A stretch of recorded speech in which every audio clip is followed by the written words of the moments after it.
Shatamanam Bhavati serial episode 1294 12th June 2025 ఏం జరిగిందో చూద్దాం. కార్తిక్ శారదాతో ఆ చక్రిని పంపించాలని నాకు ఉంది, కానీ మనకి అవకాశం దొరకటం లేదు కదా. మనమే ప్రయత్నం చేసినా వాడు తెలివిగా భాను దగ్గరికి వెళ్తున్నాడు. అప్పుడు స్నేహ ఇన్ని రోజులు ఒక ఎత్తు, కానీ ఇప్పుడు చక్రిని పంపించే అవకాశం మనందరికీ వస్తుంది అని అంటుంది. కార్తిక్ మీరేం చెప్పాలనుకుంటున్నారో నాకు స్ట్రైట్గా చెప్పండి, మీరు ఇలా చెప్తే నాకు అర్థం కాదు అని అంటే దానికి శారద ఇందులో అర్థం కాకపోవడానికి ఏమీ లేదు బాబు, ఇదేం వైకుంఠపాలి ఆట కాదు, పాము చెప్పుడు మింగేస్తుందో తెలియకపోవడానికి, ఇది జీవితం. తెలివిగా మలుచుకున్నామంటే ఎంత తెలివైన వాళ్ళైనా సరే మనం చెప్పినట్లు ఆడాల్సిందే. భాను ఒకవేళ ఇప్పుడు అమ్మవారిపల్లి వెళ్ళిందే అనుకోండి, భాను మాటకి విలువిచ్చిన భర్తగా చరిత్రలో మీ పేరు ఉండిపోతుంది. భాను ఇంట్లో ఉండదు కాబట్టి చక్రిని తన్ని తెరమేయడం ఈజీ అవుతుంది. ఈ ఇంట్లో చక్రికి సపోర్ట్ చేసేది భాను ఒక్కతే.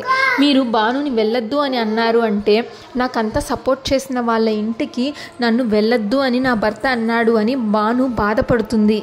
దానికి తోడు నీలిమ కన్నీళ్లకు మీరేం సమాధానం చెప్పలేక బాధపడుతూ ఉంటారు. ఏమి చెయ్యలేక ఇలా ఒంటరిగా ఉండి మీలో మీరే కుమిలిపోతూ ఉంటారు. అదే భానుని అక్కడికి ఒక 2 రోజులు పంపిస్తే భాను మనసు సంతోషిస్తుంది, ఇక్కడ మనం అనుకున్న పని అయిపోతుంది బాబు. అలా మీరెందుకు అనుకోవట్లేదు అని శారద అంటే అప్పుడు కార్తిక్ కోపంగా, అంటే భానుని ఇంట్లో నుంచి పంపిస్తే చక్రిని ఇంట్లో నుంచి వెళ్ళగొట్టచ్చు, అదే కదా మీ ఆలోచన? స్నేహ కరెక్ట్గా చెప్పారు కార్తిక్ గారు. మా అమ్మ ఇందాక మీరు భానుతో మాట్లాడింది విని నాతో ఇదే వచ్చి చెప్పింది. మీకు చెప్తే మీరు సీరియస్ అవుతారు, వద్దు అని నేను చెప్పాను, కానీ లేదు అబ్బాయి ఇలా ఆలోచించలేడు, మనమే తనకి చెప్పాలి అని అమ్మ తీసుకొచ్చింది. మా అమ్మ చెప్పిన దానిలో కూడా అన్యాయం ఏం లేదు కదా, న్యాయమే ఉంది కదా అని స్నేహ అంటుంది. శారద చూడు బాబు, నేను మీ భార్యని మీ నుంచి దూరం చెయ్యాలి అనుకోవట్లేదు, తనల్ని ఎవరింటికో పంపించేయండి అని నేను మీకు చెప్పడానికి రాలేదు, కానీ నా కూతురి భవిష్యత్తు గురించి నేను ఆలోచిస్తున్నాను. ఎవరో అడ్రస్ లేని అనామకుడు వచ్చి నా కూతుర్ని తన భార్య అని మాట్లాడుతూ ఉంటే ఒంటరిగా ఉన్న నీలిమ బయటికి చెప్పుకోలేకపోతుంది. మనస్సులో బాధని దాచుకోలేక కనీసం స్వతంత్రంగా కన్నీళ్లు పెట్టుకునేది కూడా లేకుండా ఈ ఇంట్లో తను కుమిలిపోతుంది బాబు. తనలో తానే నరకాన్ని అనుభవిస్తుంది. గదిలో ఒంటరిగా పడుకొని ఎంత ఏడుస్తుందో ఈ అమ్మ మనసుకు తెలుసు అంటుంది శారద. తన బాధని చెప్పుకోలేక కంటికి మింటికి ఏకదాటిగా ఏడుస్తుంది. కానీ ఈ విషయాన్ని నేను పంచుకోలేకపోయాను, ఇప్పుడు అవకాశం వచ్చింది కాబట్టి మీతో చెప్తున్నాను అంటుంది. మిమ్మల్ని అడుగుతున్నాను అని అంటుంది శారద. నేను చెప్పాల్సింది నేను చెప్పాను బాబు, నా మాట మీద నమ్మకం ఉంటే ఇంకా మీరే ఆలోచించుకోండి, మీ కాళ్ళు పట్టుకుంటాను, ఈ అవకాశాన్ని మాత్రం వదులుకోకండి బాబు అని చెప్పి వెళ్ళిపోతుంది శారద. సత్య భానుకి ఫోన్ చేస్తుంది, కానీ భాను లిఫ్ట్ చేయదు. వాళ్ళ ఆయన కార్తిక్ వద్దన్నాడు కదా, ఏం చెప్పాలో తెలియక ఆలోచిస్తూ ఉంటుంది, లిఫ్ట్ చేయదు. సత్య ఇదేంటి భానుకి ఫోన్ చేస్తే లిఫ్ట్ చేయడం లేదు, ఈ పాటికి వచ్చేస్తూ ఉండాలే. భాను తన మనస్సులో నువ్వెందుకు ఫోన్ చేస్తున్నావో నాకు తెలుసు సత్య, కానీ తనకి ఇష్టం లేదని ఆయన మాట్లాడుతున్నారు. ఆయనకి ఇష్టం లేని పని ఎలా చేయాలో నాకు అర్థం కావట్లేదు, తనని ఎలా ఒప్పించాలో కూడా నాకు తెలియట్లేదు, నీకు ఏం సమాధానం చెప్పాలో నాకు తెలియట్లేదు అని తన మనసులో అనుకుంటుంది భాను. కార్తిక్ భాను దగ్గరకు వచ్చి ఏంటి భాను ఇదంతా నా మీద కోపమా అని అడుగుతాడు.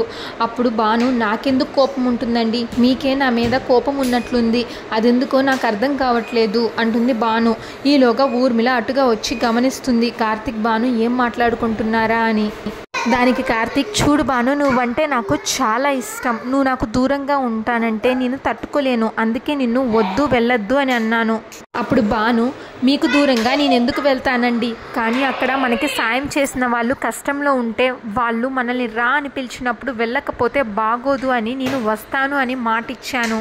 ఇప్పుడు కార్తిక్ సరే ఇందాక వద్దు అని నేనే చెప్పాను, ఇప్పుడు వెళ్ళు అని నేనే చెప్తున్నాను, నువ్వు వెళ్ళాలి అని నిర్ణయించుకున్నాక నిన్ను ఆపకూడదు అని నేను అనుకుంటున్నాను, అందుకే నువ్వు అమ్మవారిపల్లికి వెళ్ళు అని కార్తిక్ అంటే అప్పుడు భాను ఆశ్చర్యంగా ఏంటండి ఇది, ఇష్టం లేదు అన్న మీరే ఇప్పుడు ఇలా మాట్లాడుతున్నారు.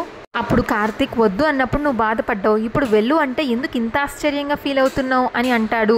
ఊర్మిళకి ఎక్కడో అనుమానం వస్తుంది, ఏంటా ఇది ఇలా మాట్లాడుతున్నాడు కార్తిక్ అని. కార్తిక్ హ్యాపీగా వెళ్ళు కానీ త్వరగా వచ్చేసాయి అని అంటాడు. అప్పుడు భాను నాకు తెలుసండి మీ మనస్సు, ముందు మీరు కాదన్నా తర్వాత నన్ను పంపిస్తారు అని నాకు తెలుసు అని అంటుంది. సరే వెళ్ళి రెడీ అవు అంటే భాను రెడీ అవడానికి వెళ్తుంది. ఊర్మిళ తన మనస్సులో వద్దు అన్న కార్తిక్ ఇంత సడన్గా వెళ్ళమని ఎలా చెప్పాడు, ఇంత త్వరగా తన మనస్సు ఎలా మారింది అని ఆలోచిస్తూ ఉంటుంది. మురారి గురించి ఆలోచించాడా లేక ఇంకెవరైనా వీడి మైండ్ని పొల్యూట్ చేశారా అని ఆలోచిస్తూ ఉంటుంది ఊర్మిళ ఇంకా ఆలోచిస్తూ వెళ్తుంటే ఈలోగా శారద స్నేహ మాట్లాడుకోవడం ఊర్మిళ చూస్తుంది. శారద స్నేహతో ఇలా అంటుంది, ఎస్, మొత్తానికి ఇంట్లో మనం అనుకున్నట్లే జరుగుతుంది. ముందు భానుని వెళ్ళొద్దు అన్న కార్తిక్ ఇప్పుడు వెళ్ళు అని చెప్పేలాగా చేశాను. ముందు భాను బయటికి వెళ్తే తర్వాత మనం ఏం చేయాలి అన్నది మనకి తెలుస్తుంది అని శారద అంటుంటే ఆ మాటలు విని ఆశ్చర్యపోతుంది ఊర్మిళ.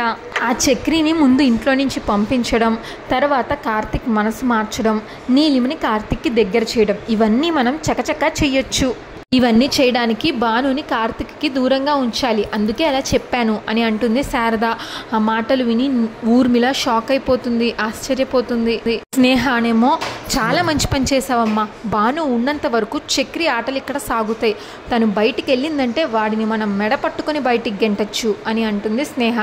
ఆ మాటలు విని అర్థం చేసుకుంటుంది ఊర్మిళ. నీలిమ జీవితం నిలబెట్టడానికి మీరు పడుతున్న తొందరపాటుని నేను అర్థం చేసుకోగలను, మీరు పడుతున్న ఆరాటాన్ని, తొందరపాటుని. కానీ మీ తొందరపాటు వల్ల కార్తిక్ భానుల మధ్య ఎక్కడ అగాధం ఏర్పడుతుందో అని నాకు భయంగా ఉంది అని మనస్సులో అనుకుంటుంది ఊర్మిళ.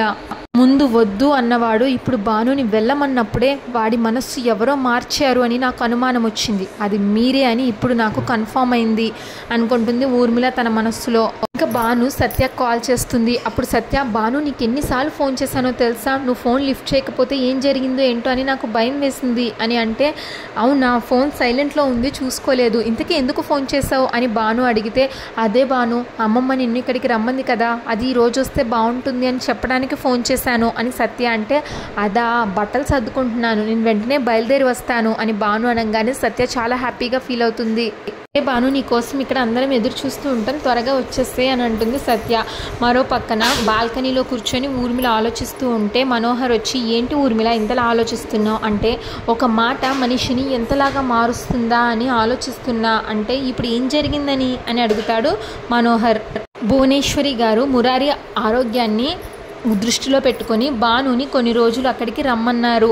ఇప్పుడు మనోహర్, అవును, భానుని వాళ్ళు ఎంతగానో ఆదరించారు, తను వాళ్ళ మనిషి కాదు అని తెలిసిన తర్వాత కూడా అంతే అభిమానంతో చూసుకున్నారు, అలాంటి వాళ్ళకి కష్టం వచ్చినప్పుడు రమ్మనడం వెళ్ళడం తప్పు అని నేను అనుకోవట్లేదు అని అంటాడు మనోహర్.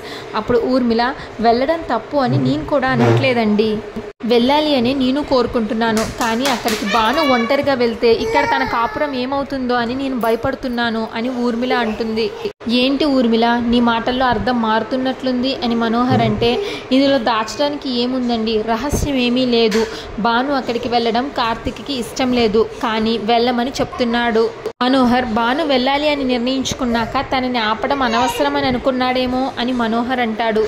అలా నిర్ణయం తీసుకుంటే కార్తిక్కి భాను మీద అనుమానం మొదలవుతుందండి, ఎప్పుడు కలిసి ఉండాల్సిన వాళ్ళ జీవితాల్లో ఇలాంటి కలహాలు రావడం నాకు ఇష్టం లేదండి అని అంటుంది ఊర్మిళ. మనోహర్, అలా అని భానుని ఆగిపోమని చెప్దామనుకుంటున్నావా, ఒకవేళ అలా చెప్తే భాను ఏమనుకుంటుంది, ఒక్కసారి ఆలోచించావా అంటాడు మనోహర్. అప్పుడు ఊర్మిళ, ఏమండి, నేను నా కోడలి వైపు నుంచి ఆలోచిస్తానండి, తను ఎప్పుడు ఎవరి గురించి తప్పుగా అనుకోదు, అందరూ కావాలనుకుంటుంది, అందరూ బాగుండాలి అనుకుంటుంది, అలాంటి మనిషిని ఇతరులకి సహాయం చేయొద్దు అని నేను ఎప్పుడూ చెప్పను. భానుని ఒంటరిగా పంపిస్తే భాను కార్తిక్ల మధ్య గొడవ వస్తుంది, అదే భానుతో పాటు మనం కార్తిక్ని కూడా పంపిస్తే ఎలాంటి సమస్య ఉండదు కదా అని ఊర్మిళ అంటుంది. అప్పుడు మనోహర్, నిజమే ఊర్మిళ, వాళ్ళిద్దరూ కలిసి వెళ్తే ఎలాంటి సమస్య ఉండదు అని అంటాడు. ఇంకెందుకు ఆలస్యం, ఈ విషయం వెళ్ళి కార్తిక్కి చెప్పు, వాడు నీ మాట కాదనండి కదా అని మనోహర్ అనగానే చెప్దామనుకుంటుంది ఊర్మిళ. భాను బ్యాగ్ సర్దుకుంటూ ఉంటే ఊర్మిళ భాను దగ్గరికి వచ్చి, భాను, నువ్వు వెళ్ళాలని నిర్ణయించుకున్నావా అని అడుగుతుంది. అప్పుడు భాను, అదేంటత్తయ్య అలా అంటారు, సాయం చేసిన వాళ్ళు సాయం కోరితే కాదు అని ఎలా చెప్పగలను, ఆయన కూడా వెళ్ళమన్నారు అని అంటుంది భాను. చూడు భాను, నిన్ను వదిలేసి వాడు ఉండలేడు కాబట్టి నిన్ను అక్కడికి వెళ్ళొద్దు అని అంటున్నాడు, నేను నిన్ను ఆగిపోమనట్లేదు, అందుకే కార్తిక్ కూడా నీతో వస్తాడు, తను బట్టలు కూడా సర్దు అని అంటుంది ఊర్మిళ. అప్పుడు కార్తిక్, అదేంటమ్మా అలా అంటావు, వాళ్ళు రమ్మంది భానునే కదా అని అంటుంది. కార్తిక్, నేనెందుకు వెళ్ళాలి అని కార్తిక్ అడిగితే దానికి ఊర్మిళ, చూడు కార్తిక్, భార్యాభర్తలు చూడడానికి వేరుగా కనిపించవచ్చు కానీ వాళ్ళిద్దరూ ఒక్కటే అని ముందుగా మనం తెలుసుకోవాలి. భానుని రమ్మన్నారు అంటే నిన్ను రావద్దు అని కాదు కదా, ఇద్దరిని కలిసే రమ్మన్నారు అని అర్థం. అలాగే నిన్ను ఎవరైనా రమ్మన్నారు అంటే నిన్ను ఒంటరిగా రావాలి అని అనుకోరు, భానుని కూడా తోడుగా తీసుకెళ్ళాలి. అది నీ చెప్పక్కర్లేదు. అందుకే అక్కడికి వాళ్ళకి సాయంగా భాను వెళ్తుంది, భానుకి సాయంగా నువ్వు వెళ్ళు అని అంటుంది ఊర్మిళ కార్తిక్తో. ఇద్దరు ఒక్కచోట ఉండడమే మంచిది, ఇద్దరు ఎప్పుడు కలిసే ఉండాలి, అందుకే ఇప్పుడు కూడా కలిసే వెళ్ళాలి అంటుంది ఊర్మిళాదేవి. భాను కూడా ఆయన నాతో వస్తాను అంటే అంతకంటే సంతోషం ఏముంటుంది అత్తయ్య అని అంటుంది. ఇంకా కార్తిక్ సరే అమ్మా నేను కూడా భానుతో వెళ్తాను అని ఒప్పుకుంటాడు.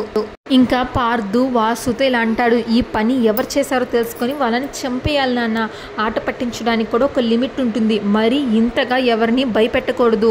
పాపం నాన్న, చాందిని ఆ సంఘటన జరిగినప్పటి నుంచి ఇప్పటికీ ఆ షాక్లోనే ఉంది, ఇదంతా ఎవరు చేసుంటారు నాన్న అని అడుగుతాడు పార్దు. వాసు, అదే నేను ఆలోచిస్తున్నా, అసలు ఇక్కడ ఇలా చేయాల్సిన అవసరం ఎవరికి ఉందా అని. అసలుకే ఒక పక్కన ప్రాజెక్ట్ విషయంలో వెంకటాచలంతో తలనొప్పిగా ఉంది, వాడు ప్రాజెక్ట్ ముందుకు వెళ్ళనీయకుండా అడ్డుపడుతున్నాడు. ఇంకో పక్క ఇంటి దగ్గర ఇలాంటి పరిస్థితులు కనిపిస్తున్నాయి. నాకెందుకో మనకి తెలియకుండా వెనకాల ఇంకేదో జరుగుతుంది అని అనుమానంగా ఉంది అని అంటే ఈలోగా చాందిని వచ్చి, మీ అనుమానం నిజమే మావయ్య, మీకు తెలియకుండా మీ వెనకాల ఇంకా చాలా జరుగుతుంది అని అంటుంది చాందిని. అప్పుడు పార్దు, ఏంటి చాందిని, మాకు తెలియకుండా మా వెనకాల ఏం జరుగుతుంది అని అంటాడు. నేను ఆ బాక్స్ చూసి అంతలాగా భయపడటానికి కారణం వేరే ఉంది పార్దు.